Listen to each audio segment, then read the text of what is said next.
Hello, my name is Helen and I'm from Opus Consulting, and I'm going to be taking you through the Wellbeing Promotion and Stress Reduction proposal that we've created for the University of the West of England.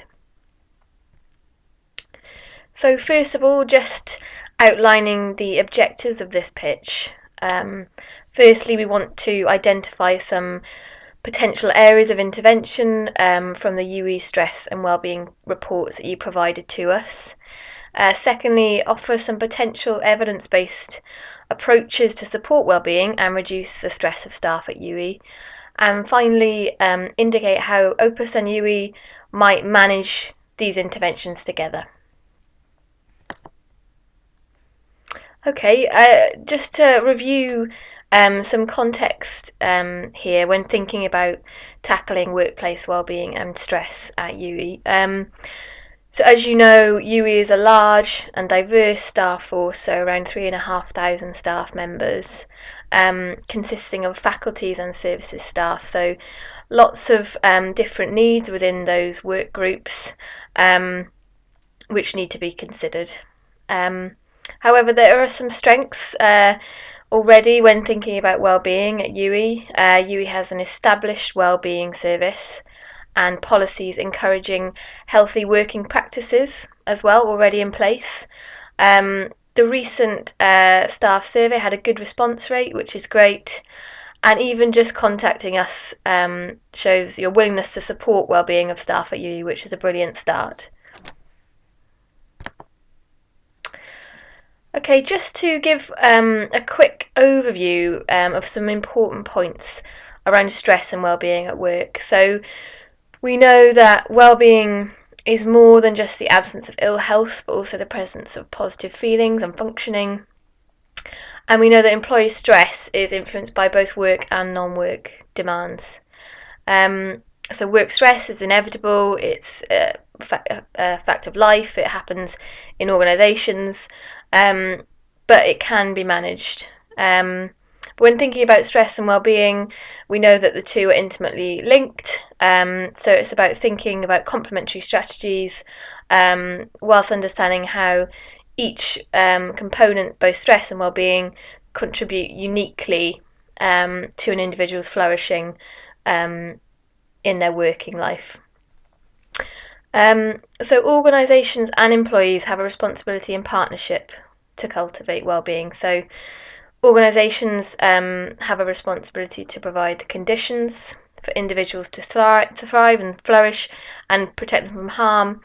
But individuals also have a responsibility of looking after their own well-being, so things like making sure they're eating well, exercise, sleep, those sorts of things.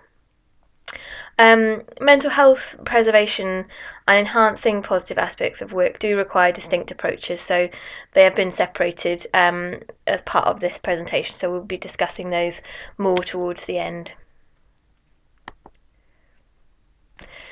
So it's important to think about what's already working well at UE, so there's a tendency to maybe focus on what's not working so well when considering tackling workplace well-being. So from the survey, there are many areas outlined where staff felt UE was doing well. So support, relationships. So overall, employees felt there were good relationships and there was respect between themselves, their colleagues and superiors, which is great. And also flexibility. So both faculties and services staff reported a sufficient flexibility in the hours that they work as well.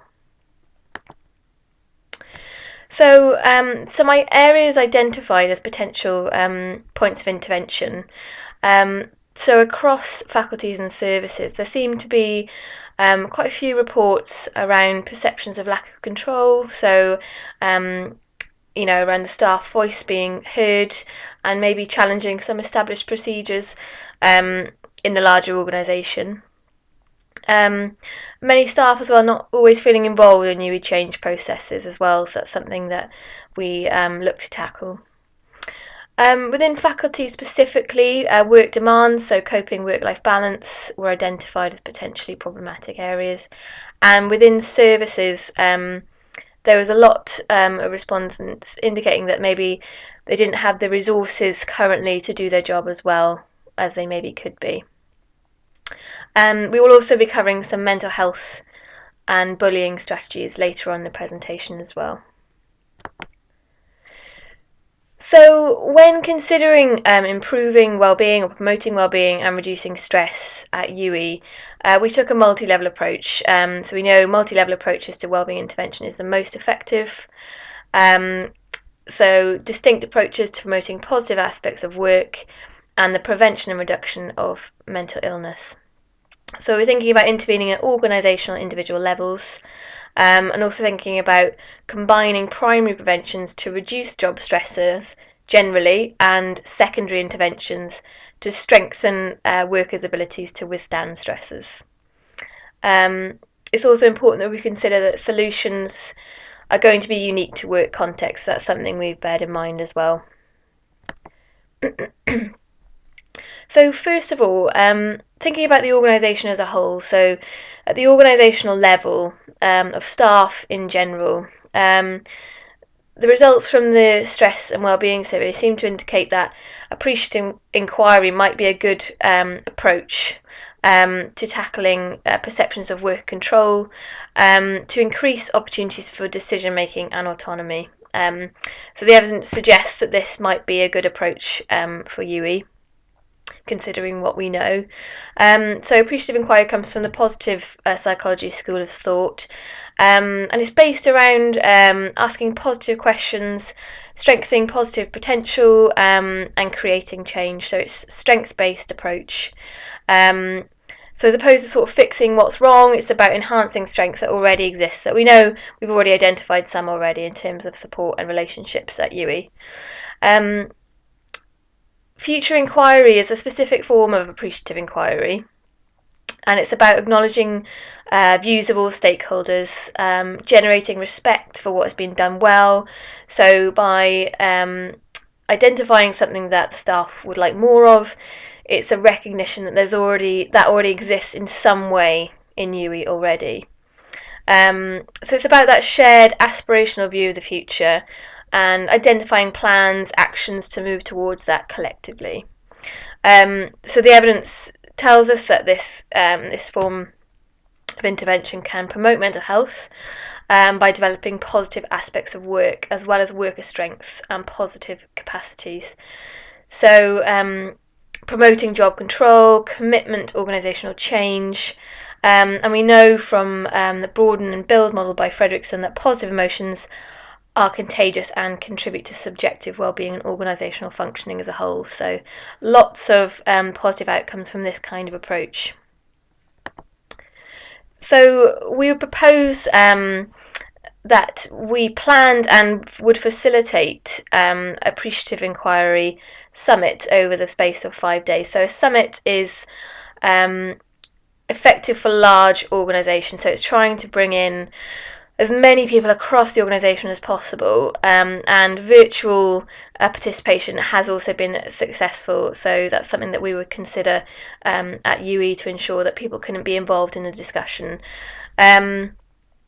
This process can increase stakeholder participation as it's a self-organising change process, so it's about mobilising organisational energy and generating conditions for the emergence of creative solutions. So we hope that this would tackle those perceptions of low control and promote inclusion of staff in UE change processes moving forward. At the individual level, a complementary strategy we would recommend is resilience training. So we know psychological resilience can enhance mental health and subjective well-being. So this is about the role of mental processes and behaviour in promoting personal assets and protecting an individual from potential negative effect of stresses. So it's about, again, identifying the positive assets people already hold and building on those. We know from the evidence that resilience interventions can significantly increase work-life fit, work-life balance, and coping self-efficacy. So specifically within the faculties, we noticed that work-life demands was maybe an issue. Workplace policies in place indicate, there are already systems which are governing healthy working practices. and those in faculties indicated they did have the resources to do their job currently. So it's about, I suppose, finding out how people are dealing with stresses in the workplace. We'd propose a resilience survey as a first port of call for all of UE. So although maybe resilience is a problematic area for faculties in particular, it would be useful to think about resilience training as a preventative strategy across the university. So evidence suggests that those at risk, identified as at risk, benefit most from resilience training. So it's about that prevention aspect. One-to-one coaching is shown to be the most effective method of resilience training, which we could provide or support UE in organising. Following that, management, so supervision, can follow up with effective goal setting. Importantly, the physical resources of services staff needs to be addressed. So that's maybe some job design assessments, just to evaluate whether those working in services have everything they need to be doing their job well, which is something that we can support you with. Some issues we might want to explore further around creating a family supportive working environment. So an additional strategy is to offer workshops seeking family members' advice around work-life balance issues. So that's specifically within faculties, but may benefit the organisation as a whole. So mental health, this is a distinct approach from the other approaches we've already identified. So obviously the stress and wellbeing survey was not a mental illness survey, and currently we do not know the prevalence of mental illness within UE. We know that low job control is a risk factor for mental health problems, and mental health problems are prevalent in organisations. So this is potentially an opportunity to communicate help seeking, the promotion of help seeking, reducing stigma, and reinforcing the services available, UE counselling and wellbeing services through communications, which we can maybe help you with in terms of thinking about the most effective way to do this. And finally, bullying and harassment is obviously a serious concern in organisations and often goes underreported. So although there are few reports of bullying and harassment identified in the stress and wellbeing survey, we know there's numbers often a lot higher than is reported in these kinds of surveys. And even though bullying may be related to conflict between two people, there's a lot of negative spillover that can affect teams and the organisation as a whole. So it really is rarely a dyadic phenomenon. So in terms of tackling workplace bullying, it's important to find out the true causes of workplace bullying. So this is maybe something we can look to explore with you around maybe a case study of workplace bullying that can inform our understanding of how bullying problems developed.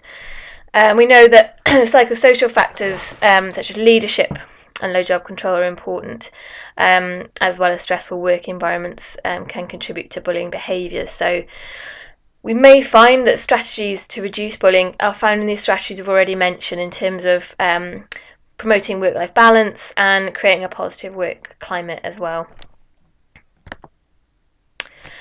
So in summary, what we've proposed today is a multi-level approach to promoting wellbeing and reducing stress at UE. So at the organisational level, a very positive approach in terms of building on UE strengths. So appreciative inquiry, engaging staff in positive change processes at a appreciative inquiry summary, increasing job control and building on those strengths of support relationships, for example. At the individual level, it's about building resilience. So as a first step, conducting a resilience survey to identify those at risk. Then we can think about how to organise and facilitate one-to-one coaching of individuals at risk, and managers potentially supporting this more healthy, realistic goal setting follow-up. Also some job design assessments for those within services, just to ensure that resources are in place for them to do their jobs effectively. We also outlined some mental health treatment and bullying strategies to consider as well. Thank you for listening to this presentation. We look forward to hearing back from you.